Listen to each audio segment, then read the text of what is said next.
ಎಲ್ರಿಗೂ ನಮಸ್ಕಾರ. ಈ ದಿನ ನಮ್ಮ ಈ ಜಿಲ್ಲೆಯ ಶಾಸಕರಾದ ಪ್ರದೀಪ್ ಈಶ್ವರ್ ಅವರು ನಮ್ಮ ಅಂಗನವಾಡಿ ಮಕ್ಕಳಿಗೆ ಪ್ರತಿಯೊಂದು ನಮ್ಮ ಅಂಗನವಾಡಿ ಶಾಲೆಗೆ 33 ಜನ ಮಕ್ಕಳು ಬರ್ತಾರೆ.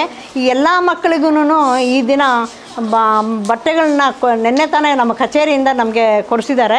ಅದರಿಂದ ಇವತ್ತು ಎಲ್ಲ ಮಕ್ಕಳು 33 ಜನ ಮಕ್ಕಳಿಗೂ ನಾನು ಬಟ್ಟೆಗಳನ್ನ ವಿತರಿಸಿದ್ದೀನಿ. ಅವರು ನಮ್ಮ ಶಾಸಕರಿಗೆ ವಿದ್ಯಾಭ್ಯಾಸದ ಬಗ್ಗೆ ಮತ್ತು ಅವ್ರಿಗೆಲ್ಲ ತುಂಬ ಕಾಳಜಿ, ಬಡ ಮಕ್ಕಳಿಗಂತೂ ತುಂಬಾ ಕಾಳಜಿ ವಹಿಸ್ತಾರೆ. ಮತ್ತು ಹೋದ ವರ್ಷ ಎಲ್ಲ ಪ್ರೌಢಶಾಲೆ ಮಕ್ಕಳಿಗೆ ಇದು ಬಟ್ಟೆಗಳನ್ನ ಅವರು ವಿತರಿಸಿದ್ದಾರೆ. ಮತ್ತು ನಮ್ಮ MLA ಸಾಹೇಬ್ರಿಗೆ ಎಲ್ಲ ಮಕ್ಳಿಗೂ ಒಳ್ಳೆ ಉನ್ನತ ಸ್ಥಾನಕ್ಕೆ ಕರ್ಕೊಂಡು ಹೋಗ್ಬೇಕಂದ್ರೆ ತುಂಬ ಅಭಿಮಾನ ಇದೆ. ಅದಕ್ಕೋಸ್ಕರ ಅವ್ರಿಗೂ ನೀಟ್ ಎಕ್ಸಾಮ್ ಆಗಲಿ, SSLC ಎಲ್ಲ ಬಡ ಮಕ್ಕಳಿಗಾಗಿ ಈ ಸಲ 10th ಮಕ್ಕಳಿಗೆಲ್ಲ ಒಳ್ಳೆ ಎಜುಕೇಷನ್ ಕೊಡಬೇಕು ಅಂತ ಅವ್ರದ್ದೇ ಆದ ಒಂದು ಎಜುಕೇಷನ್ನ ಕೊಡಬೇಕು ಅಂತೇಳ್ಬಿಟ್ಟು ಅವರು ಪ್ರಯತ್ನ ಪಡ್ತಾ ಇದ್ದಾರೆ.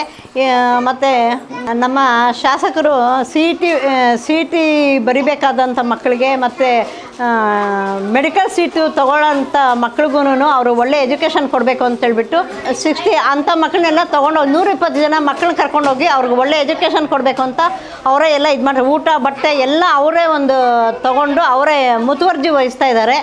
ಈ ಥರ ಎಲ್ಲ ನಮ್ಮ MLA ಸಾರು ತುಂಬ ಇದು ಮಾಡ್ತಾ ಇದ್ದಾರೆ. ಅದಕ್ಕೆಲ್ಲ ನಿಮ್ಮ ಪ್ರೋತ್ಸಾಹನೂ ಬೇಕು ಸರ್. ಅದರಿಂದ ಈ ನಮ್ಮ ಮಕ್ಕಳಿಗೆ 3 ರಿಂದ 6 ವರ್ಷದ ಅಂಗನವಾಡಿ ಮಕ್ಕಳಿಗೆಲ್ಲ ಶಾಸಕರು ಬಟ್ಟೆಗಳನ್ನ ಕೊಡ್ತಿದ್ದಾರೆ. ಅವ್ರಿಗೆ ಧನ್ಯವಾದಗಳನ್ನ ಅರ್ಪಿಸ್ತೇನೆ. ನಮ್ಮ ಅಂಗನವಾಡಿ ಕೇಂದ್ರದಿಂದ, ನಮ್ಮ ಊರಿನ ಕೇಂದ್ರದಿಂದ ಧನ್ಯವಾದಗಳನ್ನ ಅರ್ಪಿಸ್ತೇನೆ.